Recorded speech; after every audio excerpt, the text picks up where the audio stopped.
Hey guys, Maniac here with Diskreader117, and this is going to be a new feature that we're going to be doing for the site called Movie of the Week. And what we're going to be doing is we're going to be talking about any game-related or movie that's being done either independently or by a major studio, particularly, and discuss it. Now, the movie in question that we're going to be talking about today is Brad Jones's Game Boys. It stars Brad Jones, Alex Shryock, Bianca Queen. It's a really good film, and you can watch it for free actually right now on the cinemasnob.com. And it's a good idea if you do right now because we're going to be talking about spoilers and stuff like that. So obviously watch the movie first and then watch our discussion about it.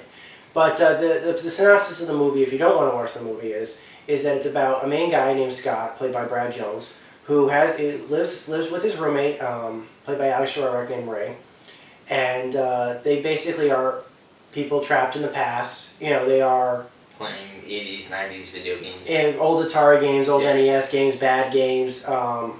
They're basically kind of feel like they're past their primes. Basically, when they were kids, they've gotten past that point, and now they're just kind of reliving their childhood in their late 20s.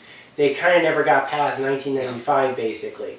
So they refused to play new video games. They just hate them. Yeah, they just kind of hated new video games because they just said they were too easy. Now, Scott just recently breaks up with his girlfriend, Andrea, played by Sarah Lewis, who basically just could not get his whole video game obsession. And he ends up meeting this other girl that he really does like and always had liked, named Sally, played by Bianca Queen, who is a very good gamer, probably a better gamer than he is, but she's just too perfect. He's just too afraid to ask anything about her. But then Ray has this brilliant idea maybe we should just kind of have a gaming party. And so he comes up with the brilliant idea about playing Custer's Revenge, the famous game Custer's Revenge. And see if he heard, apparently is very well known about this whole concept that if you make it past 5,000 points, maybe something might happen.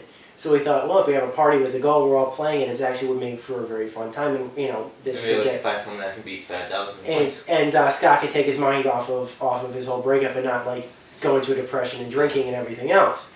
The characters that show up at the party are quite colorful indeed. So it really is a great comedy. Now, a little bit of background about Brad Jones. This is his fourth film. He had made three films prior to this. Two of them were slasher films. One of them was a detective film, which has not been posted online yet, and I actually have been looking forward to seeing it. I hope he does post it up pretty soon. And this is his only comedy that he's done. He is doing another movie right now, which I think is going to be another horror film, but I think it's being directed by somebody else. I can't remember exactly, so don't quote me on that. I loved this film. I really did. I loved almost everything about this film. The characters were great. They reminded me very much about myself. The situations that they get in are very, very great.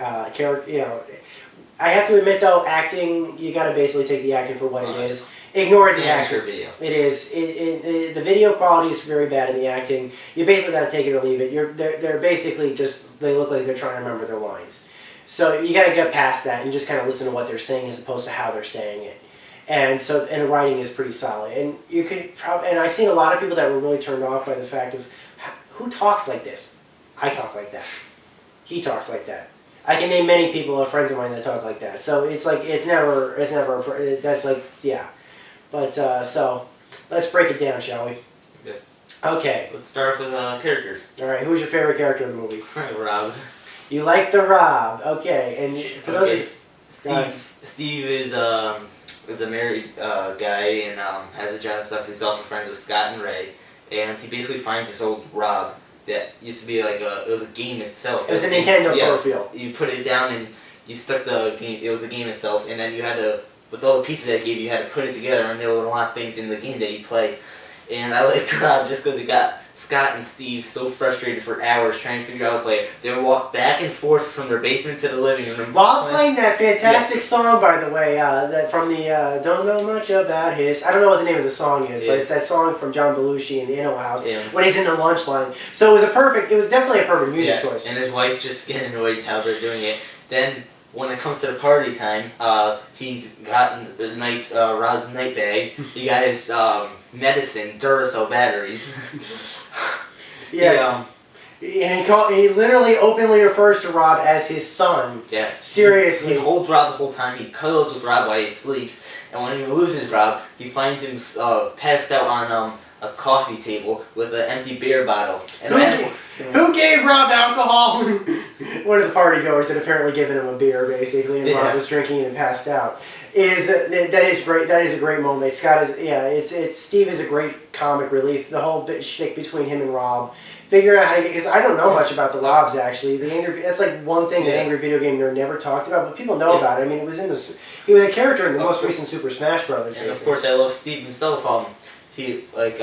They were trying to go around finding Custer Revenge, so since Steve got to go get it, he goes to every game store within miles of the whole town, gets beaten up for everyone for asking for Custer's Revenge. Because everybody knows what it is, and they don't like the fact that he wants it. Yeah, and when he finally gets back, Scott and Ray are saying, I knew this would happen. And meanwhile, he's like on his bed all beaten up saying, now I know what now must have been like.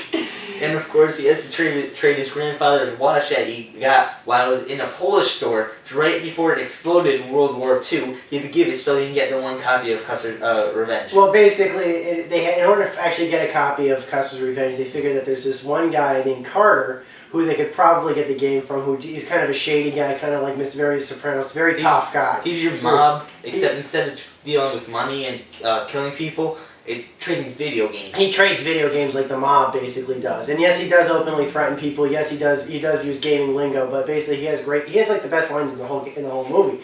There's like, do I have Doki Doki written on my face? And no, for a fact I don't. I could still chomp 2 joysticks down your throat and still make my way to the Ark by chucking my hands through your chest. You don't mess with a guy who talks like that. You just don't, and you don't want to. They're all terrified of him. It's like, I'll make an example out of you. Kind of like what Mario did to Koopa's kids at the end of Mario World. You come after the princess one more time, I'll come after you and your whole family. It's basically, it's great. So that is a great, you're right, that is a great character. But there's also some other great characters in the movie that I personally liked. I really did like Bianca Queen's character, Sally. I thought she made for a great female character. I know many girls like that. She actually reminded me a little bit of one of my ex-girlfriends. And I've actually met other girls, the way she dresses, the way she acts. What's so funny? That you know that many girls.